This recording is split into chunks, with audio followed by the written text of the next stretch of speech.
Hindi po. Bakit po? Kasi po, kahit sabihin natin na minsan yung mga lalaki kaya na nilang maging independent sa sarili nila, and then ganun din sa mga babae is meron pa ring parang roles na for example sa family, ganun, na ayun nga, meron pa ring kailangan yung mga lalaki na hindi nila kayang punan sa sarili lang nila, na kailangan pa rin nila ng help ng others, specifically ng mga babae. Sa tingin ko, kaya naman.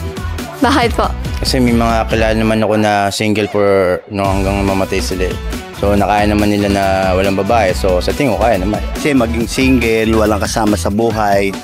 Tapos masaya siya doon sa ginagawa niya araw-araw na wala siyang kasama babae. At mas gusto niya na siya nag-iisa na lang hanggang sa huling sandali ng kanyang buhay. Apo. So ano po, kaya pong mabuhay ng lalaki kahit pong walang babae, tama po ba? Kaya po, kaya.